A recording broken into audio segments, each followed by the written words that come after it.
obviously the dogs are okay where they are.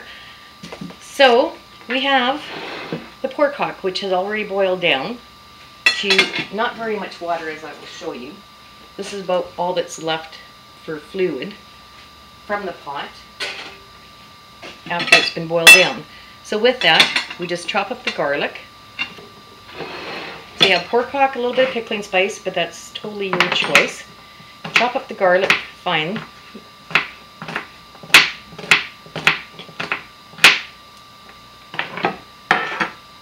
And it depends on how much garlic you want in it. In this case, with the 2 bigger pork hocks, I'm just using 3 cloves of garlic. It's okay if I'm touching him because it's for them anyhow. But people can eat this. It's actually, many people like it. Okay, down off the counter. Thank you. You have your treat there. They just kind of dice it as small as you can. I'm not using a great big knife because obviously, because we don't want the dogs to get hurt. And with my luck, that's probably what would happen. I'm surprised they're sitting as well as they are. So you dice the garlic up. As I said, I'm using 3 cloves here for the 2 pork hocks. And you put it into the rest of the water that's still simmering. Put it into there.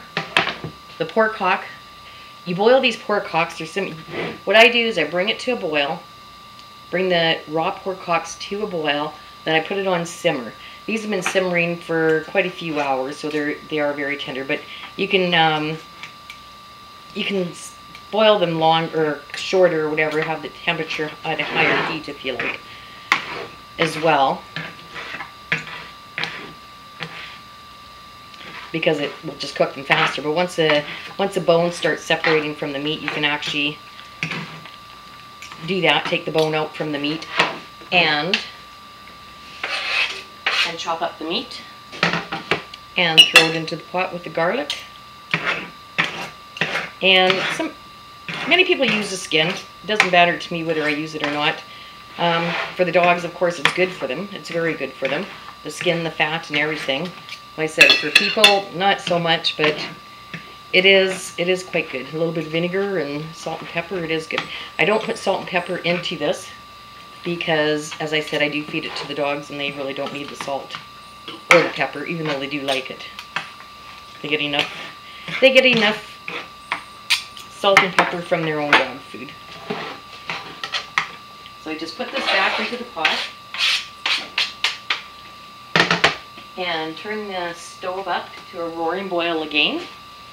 And once it's boiled I'd let it boil for about 3 minutes. A good roaring boil for about 3 to 5 minutes. Then you just pour it into a dish like this and let it sit. All the fat from the skin and whatever else is in the pork hock, it will just gel itself. So basically all you need, 2 pork hocks, 3 cloves of garlic, water to cover the pork hocks, let it simmer down, boil down, put it all together and throw it into here, let it cool, throw it in the fridge, it'll set, and you have your head cheese. Thank you for visiting Arby's Kitchen.